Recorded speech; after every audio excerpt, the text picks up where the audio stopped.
शेतकरी मित्रांनो, पीक विमा कंपन्यामध्ये म्हणजे पीक विमामध्ये खूप मोठा बदल करण्यात आलेला आहे.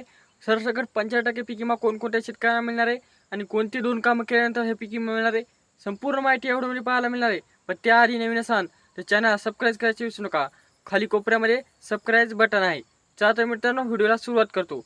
शेतकरी मित्रांनो, तुम्हाला माहीत आहे जे काही तुम्हाला इथून मागे 4 ट्रिगरद्वारे पीक विमा मिळत होता. म्हणजेच की कापणी पूर्वआधी जेव्हा नुकसान होते त्याचं तुम्हाला पीक विमा मिळत होता किंवा तुमच्या कापणी पश्चात नुकसान झाल्यानंतर बी पीक विमा मिळत होता. त्यानंतर 25% अग्रिमसुद्धा पीक विमा मिळत होता व उर्वरित 85% पीक विमा पण मिळत होता. पण शेतकरी मित्रांनो, 2025 म्हणजे की 2024ला जे काही सरकारने पीक विमा म्हणजे की 25% अग्रिम आणि कापणी पूर्वआधीचे जे काही ट्रिगर होते 2 हे बंद करण्यात आले होते. पण शेतकरी मित्रांनो, जे काही 2025 आहे चालू वर्ष, यामध्ये जे काही शेतकऱ्यांचे नुकसान झाले यांना 85% पीक विमा मिळणार आहे का? तर हे संपूर्ण माहिती पाहूत. पण शेतकरी मित्रांनो, तुम्हाला सांगू इच्छितो, केंद्र सरकारचे जे काही कृषी मंत्री आहेत म्हणजेच की शिवराज सिंग चौहान यांनी आजच पत्रकार परिषदेमध्ये सांगण्यात आले की शेतकरी मित्रांना जे काही पीक विमा मिळत आहे त्यामध्ये शेतकऱ्यांचे जे काही नुकसान आहे ते गृहीत धरल्यानंतर त्यांना पीक विमा मिळणार आहे. म्हणजेच की तुमची 25% अग्रिम म्हणजे की मंजूर करण्यासारखी शेतकऱ्यांचं नुकसान झालेलं आहे किंवा कापणी परवाना आधीचं नुकसान झालेलं आहे किंवा शेतकऱ्यांचं 85% पूर्व नुकसान झालं आहे म्हणजे की समजाच नुकसान झालेलं आहे आणि शेतकऱ्यांना 85% पीक विमा द्यायला हवा. अशा प्रकारची समजी जात पडताळ केल्यानंतर शेतकऱ्यांना पीक विमा देण्यात येईल असं सांगण्यात आलं आहे. पण शेतकरी मित्रांनो, हे जे काही म्हणजे की ट्रिगर आहेत हे कधीपासून लागू होणार? तर शेतकरी मित्रांनो, 2026-2027 या इसवी सन वर्षाला लागू होणार म्हणजे की 2026-27 म्हणजे की येणाऱ्या वर्षाला तुम्हाला हे ट्रिगर लागू होणार आहेत. ते कोणकोणते?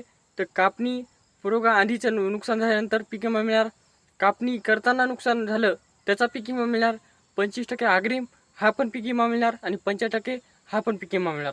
तर शेतकरी मित्रांनो, थोडासा आढावा घेऊन आपण पाहूया की यावर्षी जे काही पीक विमा आहे ते कोणकोणत्या जिल्ह्यांना मंजूर आहे आणि किती शेतकऱ्यांना मिळणार आहे.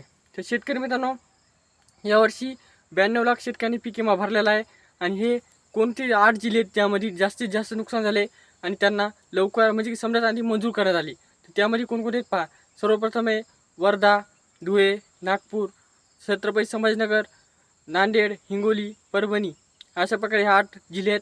त्याचबरोबर इतर जिल्ह्यांना पण हा पीक विमा मिळणार आहे.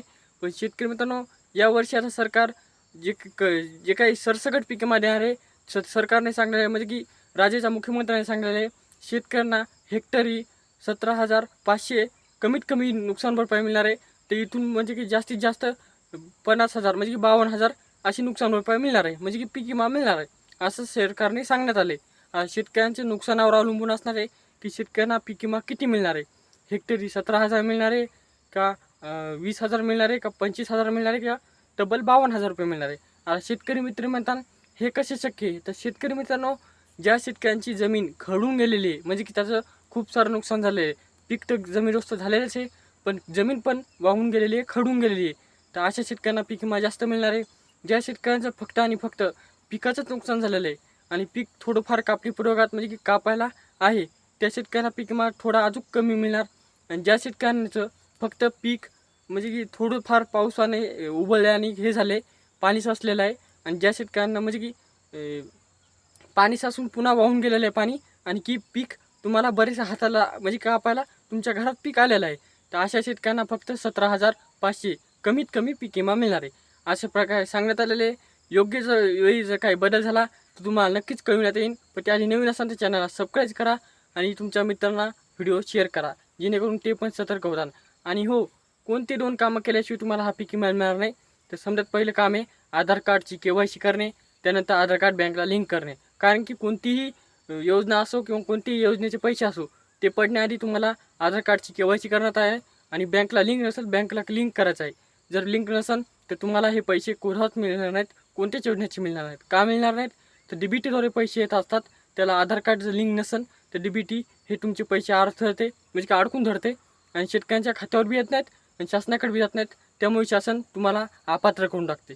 अशा प्रकारची माहिती होती. भेटू नेक्स्ट व्हिडिओमध्ये. माहिती कशी वाटली कमेंट करा. धन्यवाद.